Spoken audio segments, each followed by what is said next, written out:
As Israel attempted to dismantle the foundation of Palestinian organized collective existence, it also conducted 24-hour artillery assaults and continuous sonic booms by low-flying jets. This led to the dehydration of the entire population in scorching heat by destroying drinking water supplies, forcing them to live in darkness, deprived of food, and confined to their homes or shelters. The Palestinian people, without an army of their own, were under military siege and holed up in an ever-shrinking territory. This can be seen as a form of state terror in its most expressive and malignant form. The collective punishment was not aimed at securing the release of the Israeli POW, but rather at making life for the Palestinian people so unbearable that they would either be forced to flee or rise up in a heroic last stand, to which Israel would apply all its military might. This was described by distinguished academics, journalists, ideologues, and the Conference of Presidents of the major Jewish organizations as a vigorous Israeli response to Palestinian terrorism.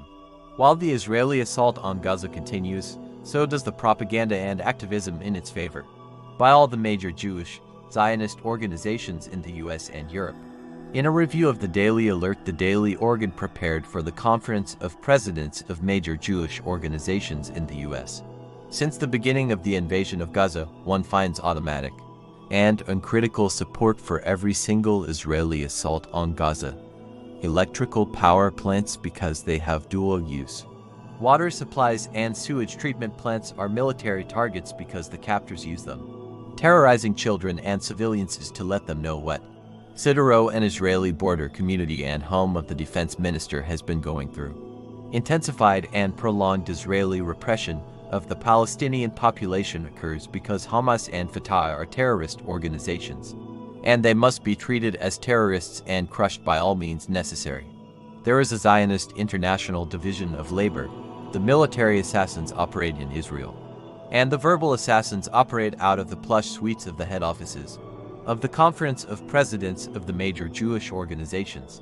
Nothing captures the power of the Jewish lobby as much as the Euro-American response to Israel's full-scale assault on Gaza. Bush supports Israeli action even when it grossly violates Washington's own rules for the IDF offense. It destroyed a U.S. financed power plant.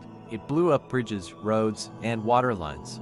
Contrary to Bush's admonition to avoid damaging infrastructure and harming civilians, Israel can stick its fingers in both of Bush's eyes and have his backing because it knows that the Jewish lobby will mobilize a near-unanimous congressional endorsement, a favorable media focus on the Israeli hostage, and a virtual blackout on massive Palestinian suffering. Thanks to the Jewish lobby, Israel's totalitarian terror directed toward a final solution only elicits laughable proposals from the United Nations to negotiate a peaceful resolution, when the only legitimate elected negotiators are in jail or hiding and threatened with assassination.